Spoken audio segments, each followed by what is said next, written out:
আসসালামু আলাইকুম রহমতুল্লাহ। ভারত নয়, পাক বাহিনী বেলুচিস্তানে 1971 ফিরিয়ে এনে বর্বরতা হিংস্রতা চালাচ্ছে। যদি ভারত বেলুচিস্তানে পাকিস্তানে যেটা চালাচ্ছে তার 100 ভাগেরও 1 ভাগ চালাইতো, তাই বাংলাদেশের মাওলানা মৌলভী মুন্সি মানে তারা দেখতেন আন্দোলন করতে করতে হয়তো বা ভারতে ঢুকে পড়তো, এরকম একটা অবস্থা। কিন্তু দেখেন, এরা যে এই বর্বরতা, এই নৃশংসতা, এই হিংস্রতা, এই কাপুরুষতা, এই নির্যাতন করে মানুষকে হত্যা করেছে, শতে শতে মানুষকে গুম, নির্যাতন, নিপীড়ন, হত্যা, ধর্ষণ, ইজ্জত লুণ্ঠন, এগুলো করেছে বাংলাদেশের একজনের মুখ থেকে, আমি ব্যতীত একজনের মুখ থেকে কখনো কোনো কথা শুনেছেন? বরং তাদেরকে, তাদের শাসকদেরকে বাংলাদেশে ডেকে নিয়ে এসে তাদের সাথে কীভাবে ব্যবসা বাণিজ্য করবে, তাদের সাথে পীড়িত করবে, দহরম মরম সম্পর্ক করবে, তাদের দেশে ছাত্রছাত্রী পড়াইতে পাঠাইব, তাগর দেশের ফুটবল বাংলাদেশে স্কুলে মাদ্রাসায় যে স্কুলে যে পেয়ারে পাকিস্তানের উত্তরসূরি বংশধরদের বিলায়ে বেড়াতে হবে, সেগুলোই আমরা দেখছি। গোপন বন্দিশালা, বিভীষিকা, নখ উপড়ে ফেলা মৃতদেহ, আর রাতারাতি নিখোঁজ হয়ে যাওয়া শত শত সাধারণ মানুষের করুণ আর্তনাদ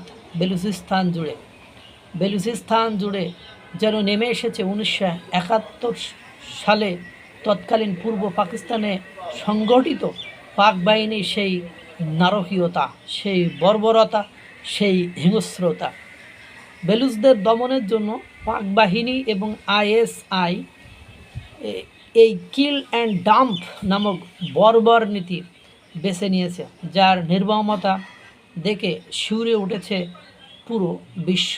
আন্তর্জাতিক ও স্থানীয় মানবাধিকার সংস্থার সাম্প্রতিক সত্যায়িত পরিসংখ্যানে উঠে এসেছে পাক বাহিনীর সেই অমানবিক হিংস্রতার খতিয়ান।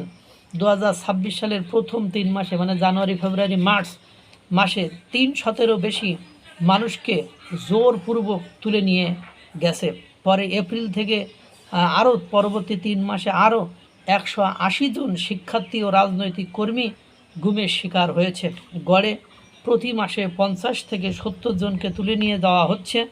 আর নিখোঁজদের মধ্যে 6 মাসে 120 জনের গুলিবদ্ধ লাশ পাওয়া গেছে। নখ উপড়ানো, গুলি করে হত্যা করে পাহাড়ের খাদে পাড়ে রেখে গিয়েছে। Amnesty international, human rights watch এই ধরনের কর্মকাণ্ডকে বর্বরোচিত কর্মকাণ্ড এবং তাদের রিপোর্ট প্রকাশ করার পরেও যেহেতু ডোনাল্ড ট্রাম্পের মতো লোকের সাথে পাকিস্তানের সরকারের দহরম মরম সম্পর্ক এবং দাস এবং মনিবের সম্পর্ক, পাকিস্তান এখন পুরোদস্তুর আপনার শাহবাজ সরকার, আসিফ মনির পুরোদস্তুর মার্কিন যুক্তরাষ্ট্রের গোলাম বা দাসে পরিণত হয়েছে। পুরো সাপোর্ট মার্কিন যুক্তরাষ্ট্র থাকার কারণে আন্তর্জাতিক সংস্থা জাতিসংঘ নামক যে রাষ্ট্রসংঘ আছে, ধ্বজা সংস্থা, যার চালচুলা ঠিক নেই, যার কোনো মানবিকতা নেই, তারা নীরব।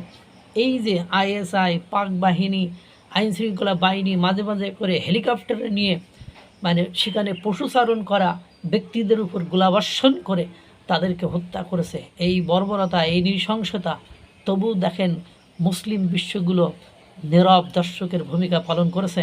পাকিস্তানের এই অত্যাচার, নিপীড়ন, নির্যাতন নিয়ে কোনো কথা বলছে না। এই জন্যই এদের উন্নতি নেই, এদের উন্নতি হবে না। এরা কখনো শান্তির বার্তা, শান্তির দূত হিসাবে বিশ্বের কোথাও মাথা উঁচু করে দাঁড়াতে পারবে না।